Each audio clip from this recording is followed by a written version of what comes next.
ሰላም ጤና ይስጥልኝ የተከበራችሁ ተመልካቾቻችን ከብስራት ኤፍኤም የዩቲዩብ ቻናላችን የዕለተ ቅዳሜ የብስራት ስፔሻል ፕሮግራም ነው ተጀምሯል።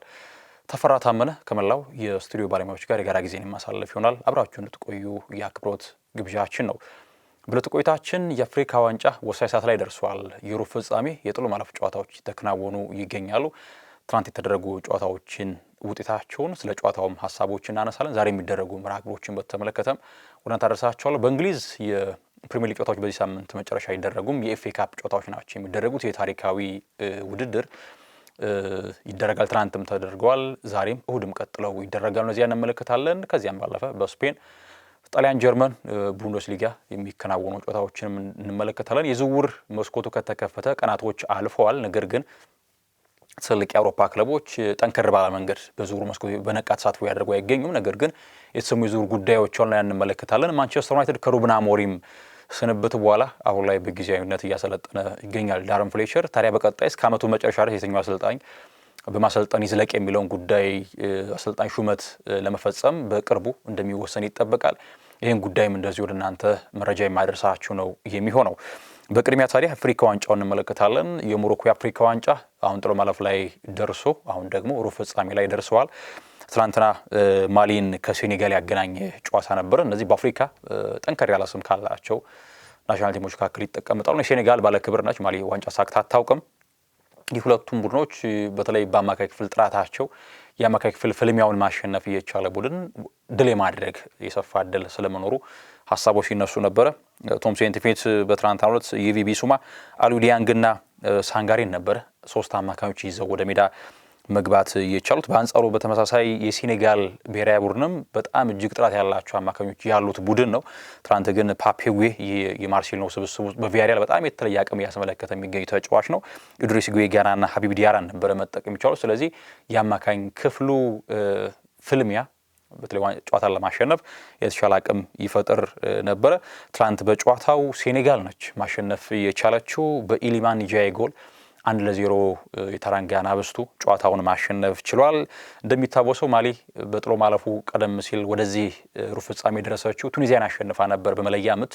በዚያም ጨዋታ ላይ ተጫዋች በቀይ ካርድ ከሜዳ ተሰናብቶባት ነበረ። ትላንት በድጋሜ እንደዚሁ ጊቪ ቢሱማ በሁለት ቢጫ ካርዶች በ43ኛው ደቂቃ ላይ ቀይ ካርድ ተመልክቶ በፈርስት ሃፍ ማለት ነው ከሜዳ ወጥቶ ነበረ። ስለዚህ ሴኔጋል ኒውሜሪካል አድቫንቴጅ ነበራት። እናም አስቀድማም ጎል አስቆጥራ ስለነበረ ጨዋታውን ቴምፖን እያቀዘቀዘች በተሻለ መንገድ ጌም ኮንትሮል አድርጋ ጨዋታውን አሸንፋ ከሜዳ መውጣት ችላለች።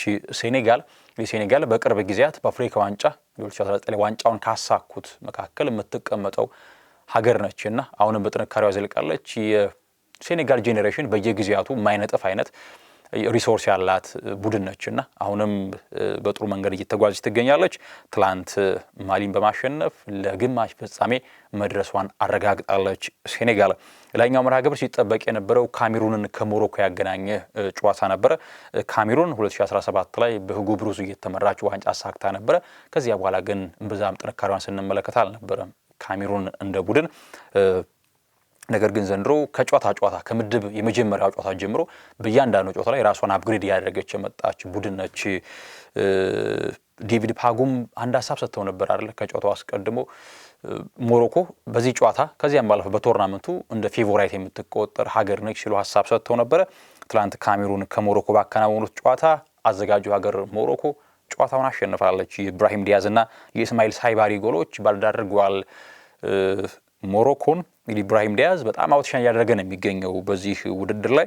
የሚገርመው ከሞሮስ ጋር ጎል አስቆጥሯል። ከማሊ ጋር፣ ከዛምቢያ፣ ታንዛኒያ እና ከካሜሩን በ5 ተከታታይ ጨዋታዎች 3 የምድብ 2 የጥሎ ማለፍ ጨዋታዎች ጎል ማስቆጠር ከ1968 በኋላ ከኦሴይ ኮፊ በኋላ ይህንን 5 በተከታታይ አፍሪካ ዋንጫ ጨዋታዎች ላይ ጎል ማስቆጠር የቻለ ተጫዋች መሆን ይችላል። ኢብራሂም ዲያዝ በጣም በእያንዳንዱ እንቅስቃሴ ለሞሮኮ አስፈሪ የሚባል የፊት መስመር ጥራትን ነው ያስመለከተ የሚገኘው።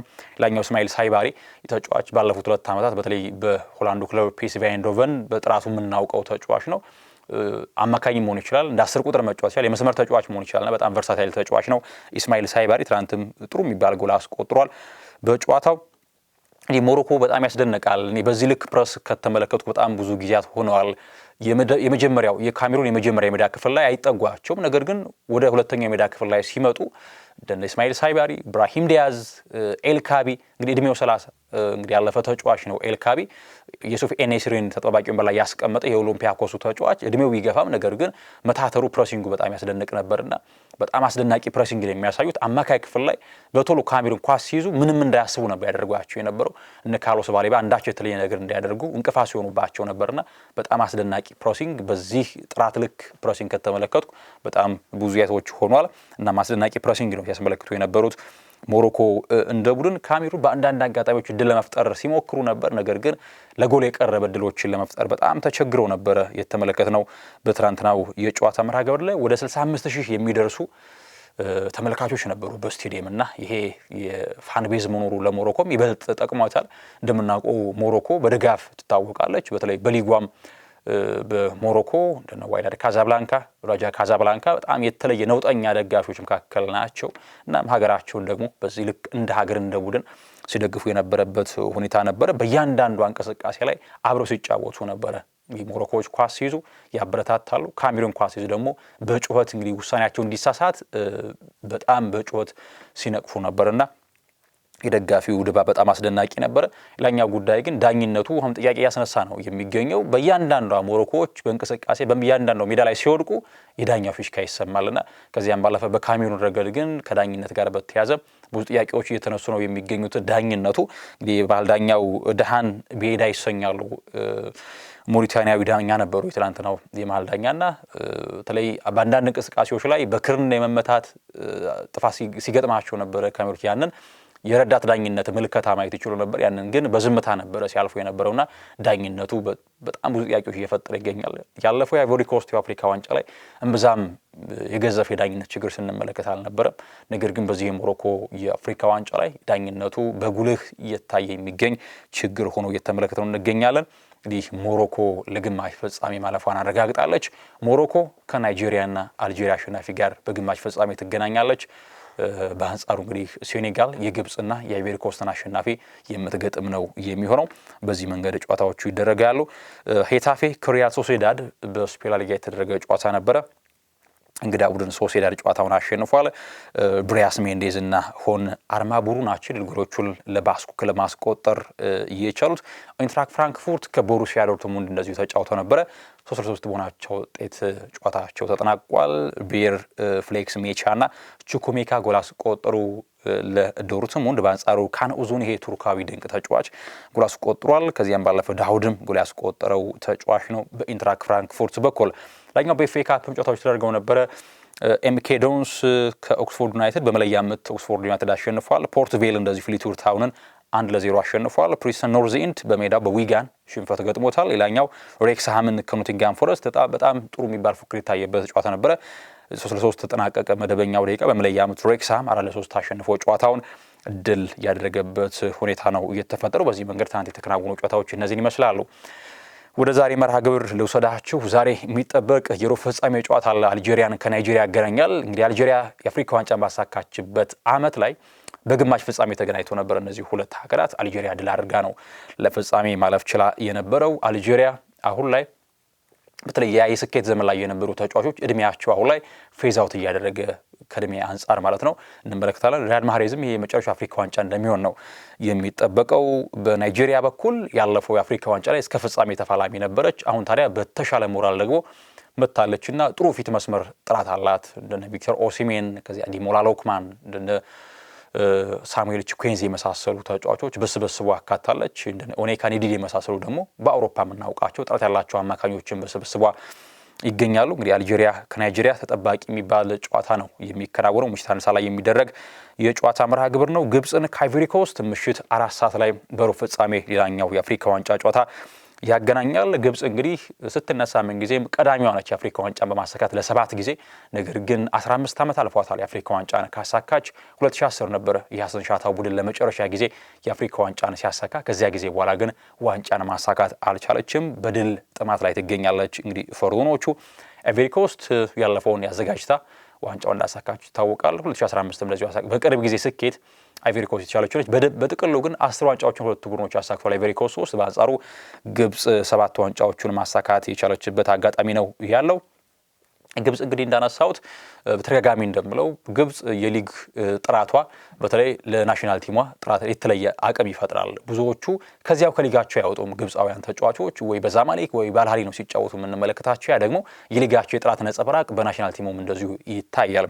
በአንጻሩ አይቮሪ ኮስት ልክ እንደነ ሴኔጋል ሁሉ በየጊዜያቱ የተጫዋች ጥራት የማይነጥፍባት አይነት ሀገር ነች። አሁን ደግሞ እንደነ ያን ዲያሞንዴ ተረኛ ተጫዋቾች ይመስላሉ። በአማካይ ክፍል ጥራቷም እንደዚሁ በጣም እንደነ ፍራንኬሲ፣ ሴኮ ፎፋና፣ ኢብራሂም አሳንጋሬ እነዚህ ሁሉ በአውሮፓ የምናውቃቸው ከዚያም ባለፈ ደግሞ በጥራት ደረጃቸው ላቅ ያሉ ተጫዋቾች ናቸው።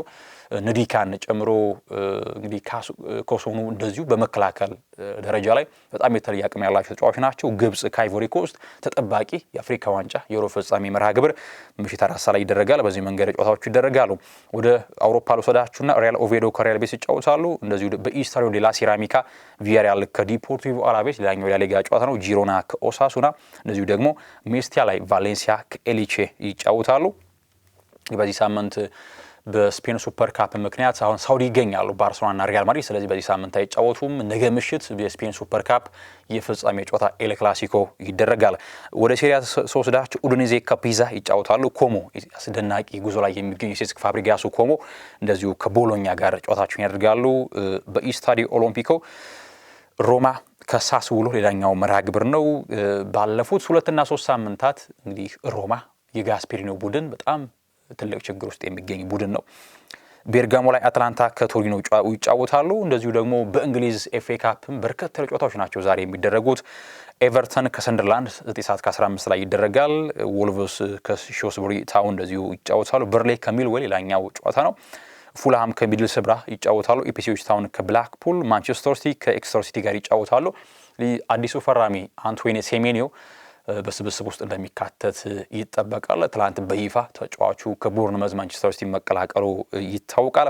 ኒውካስል ከቦርንመዝ በጣም ተጠባቂ መርሃ ግብር ነው። ሁለቱን ጥራት ያላቸው እንግሊዝ ክለቦች ያገናኛል። የተለየ እንግዲህ ችግር ውስጥ የሚገኘው ሼፊልድ ዌድነስዴይ ከብሬንትፎርድ ይጫወታል። እንግዲህ ሼፊልድ ዌድነስዴይ የሼፊልድ ዩናይትድ ቀንደኛ ደርቢ ነው። ስቲል ደርቢ ይባላል የእነርሱ ደርቢ። ነገር ግን ሼፊልድ ዌድነስዴይ በተለይ ከፋይናንስ ጋር በተገናኘ በጣም መጥፎ የሚባል ጊዜ ላይ የሚገኝ ቡድን ነው። ስቶክ ሲቲ ከኮቨንትሪ ሲቲ፣ ብሪስቶል ከዋትፎርድ ይጫወታሉ። እንደዚሁም ቶትናም ስፐርስ ከአስቶን ቪላ ሌላኛው ተጠባቂ መርሃ ግብር ነው። ቻርልተን አትሌቲክ ከቼልሲ የዕለቱ የማሳረጊያ የኤፍኤ ካፕ ጨዋታ ሆኖ ይቀጥላል። ሄደንሄም ከኮሎኝ፣ ኡኒየን በርሊን ከሜንዝ፣ ቨርደር ብሬመን ከሆፈንሃይም እንደዚሁም ፍራይቡርግ ከሃምቡርግ፣ ባየር ሌቨርኩሰን ከስቱትጋርት ይሄ ጨዋታ በጣም የሚጠበቅ የቡንደስሊጋ የጨዋታ መርሃ ግብር ነው። በዚህ መንገድ ጨዋታዎቹ ቀጥለው ይደረጋሉ። የዝውውር ጉዳዮችን እንመለከት። የጥር የዝውውር መስኮት ከተከፈተ ቀናቶች አልፈዋል። ነገር ግን ትልቅ ክለቦች ያን ያክል በዝውውር መስኮቱ በንቃት የተሳተፈው አይደለም የሚገኙት። የቲኖ ሊቨራሜንቶን ጉዳይ ላንሳላችሁ። ይሄ የቀኝ ፉልባክ ከዚያም ባለፈ ደግሞ በግራም የመጫወት አቅም አለው። ቲኖ ሊቨራሜንቶ የኒውካስል ተጫዋች ነው። እናም አርሰናልም ሆነ ማንቸስተር ሲቲ ተጫዋች ፈላጊ ስለመሆናቸው ዘገባዎች ያሳያሉ። በመጪው ክረምት ነው ግን ፍላጎት ያላቸው የተባለው ይህንን ፉልባክ ለማስፈረም። አርሰናሎች በተለይ ዩሬን ቲምበር በሚጎዳበት አጋጣሚ እርሱን መተካት የሚችል ጥራት ያለው ተጫዋች በቀኝ ፉልባክ ስፍራ ላይ የላቸውም። ቤን ዋይት በተደጋጋሚ ጉዳት የቀደመ ጥራቱን ያስመለከተ ስለማይገኝ ማለት ነው። ስለዚህ ወደ ገበያ ፉልባክ ለማስፈረም ሊገቡ እንደሚችሉ ይጠበቃል። እናም ቲኖ ሊቨራሜንቶን ለማስፈረም አርሰናል ፍላጎት እንዳለው ዘሰን ያወጣው ዘገባ ያሳያል። በአንጻሩ ከካይል ወከር ከክለቡ ጋር መለያየት በኋላ ማንቸስተር ሲቲን በተመሳሳይ አሁን ላይ ሜክሺፍት አድርገው ማቴዎስ ኑኔዝን ነው የተጠቀመ የሚገኘው። ተፈጥሯዊ የፉልባክ ተጫዋች የለውም አሁን ላይ። ስለዚህ ዌስሊም ስሙ ይነሳል የሮማው የቀይ ፉልባክ። ነገር ግን ቲኖ ሊቨራሜንቶም በማንቸስተር ሲቲ ራዳር ውስጥ የሚገኝ ተጫዋች ስለመሆኑ ዘገባዎች በስፋት እያስመለከቱ ይገኛሉ። ለኛ ጉዳይ የማርክ ጌሂ ጉዳይ ነው። የእንግሊዛዊ የመሃል ተከላካይ እንደምናውቀው ክረምት ላይ ሁሉም ነገር አልቆ ለሊቨርፑል ፊርማውን አሳረፈ ሲባል የኋላ ኋላ ያልተጠበቀው ነገር ተከስቶ በዚያ በፓላስ እንዲቆይ ሆነ። ተጫዋቹ ላይ 6 ወር ብቻ ኮንትራት ይቀርዋል። በቦስማን ሕግ መሰረት ከፈለገው ክለብ ጋር የመደራደር መብት አለው። ፓላስ ደግሞ የሚፈልገው ገንዘብ ከቀረበለት ተጫዋቹን ለመሸጥ ፍላጎት አለው ነው የተባለው። ታዲያ ልክ እንደ ሊቨራሜንቶ ሁሉ አሁን ላይ ሁለቱ የወቅቱ የእንግሊዝ ፕሪሚየር ሊግ ዋንጫ ተፎካካሪዎች ማንቸስተር ሲቲ እና አርሰናል ሁለቱ ይሄን ተጫዋች ለማስፈረም ፍላጎት አላቸው። በይበልጥ ደግሞ ማንቸስተር ሲቲ። ምክንያቱ ደግሞ የጆሽኮ ግቫርዲዮል እና የሩበን ዲያዝ መጎዳት በመሃል ተከላካይ ስፍራ ላይ ጥራት ጉድለት ገጥሞታል። ከዋትፎርድ በውሰቱ ሌላ ከውን ተጫዋቹ እስከ መለስ ደርሷል ማንቸስተር ሲቲ። ስለዚህ ማንቸስተር ሲቲ በአሁኑ ጥር ነው ማስፈረም የሚፈልገው። አርሰናል ግን በመጪው ክረምት የሚል ዘገባዎችን እንደዚሁ ስመለከት ነበረ። እንግዲህ አርሰናሎች አሁን ላይ እንደ ስኳድ እንደ ስብስብ ጥራት ለማስፋት ስኳድ ደብዛቸውን ለማስፋት እንጂ አሳሳቢና አንገብጋቢ ጉዳይ አይደለም የመሃል ተከላካይ። ምክንያቱም እንደ ማጋሌሽና ሳሊባ የመሳሰሉ የጥራት ደረጃቸው የላቀ ተከላካዮች አሏቸው። ከዚያም ባለፈ እንግዲህ ሞስኬራ በቅርቡ ወደ ሜዳ ይመለሳል። ሪካርዶ ካላፊዮሪ በዛ የመጫወት አቅም አለው። ምናልባት የፒየሮ ኢንካፔ አሁን ላይ መጎዳት እርግጥ ነው የሕክምና ምርመራ በቅርቡ ይደረግለታል። እንደምናውቀው ተጫዋቹ ከሊቨርፑል ጋር በነበረው ጨዋታ ጉዳት ገጥሞት ተቀይሮ እንደወጣ ይታወቃል። የሃምስትሪንግ ጉዳት ነው የተባለው። ነገር ግን የተጫዋቹ ጉዳት ለምን ያክል ጊዜ ያርቋል የሚለውን የግድ መለየት ይኖርባቸዋል። ያም ቢሆን ግን ማርክ ጌሄን ይፈልጉታል ነው የተባሉት አርሰናሎች። ስለዚህ ሁለቱ የዋንጫ ተፎካካሪዎች ማርክ ጌሄንም ሊቨርሃምፕተንም ለማስፈረም ፉክክር ውስጥ እንዳሉ ዘገባዎች ያሳያሉ። ነገር ግን ማንቸስተር ሲቲ የግድ መሆን ያለበት ዝውውር ስለሆነ ማርክ ጌሄን ለማስፈረም ይፋ ንግግር መጀመሩ በይፋ ዘገባዎች እያሳዩ ይገኛሉ። ላኛው አስቶን ቪላ ከአትሌቲኮ የማድሪድ ኮነር ካላጋሪን ለማስፈረም ፍላጎት አላቸው። እስከ 35 ሚሊዮን ፓውንድ ድረስ ለመክፈል ፈቃደኛ ከሆኑ አትሌቲኮች አሳልፈው ይሰጧቸዋል የሚል ዘገባ እየተመለከቱ ይገኛሉ። ሌላኛው ጉዳይ ሃንጋሪያዊ አማካይ ዶሚኒክ ሶቦስላይ በሪያል ማድሪድና በሙኒክ በጥብቅ ይፈለጋል። ነገር ግን ተጫዋቹ በሊቨርፑል ቤት ኮንትራቱን ለማራዘም በቃል ደረጃ ከስምምነት ላይ ስለመድረሱ ዘገባዎች ከወዲሁ እየወጡ ይገኛሉ። ሌላኛው ጉዳይ የማንቸስተር ዩናይትድን የአሰልጣኝ ሹመት በተመለከተ በመጨረሻ ላንሳላችሁ።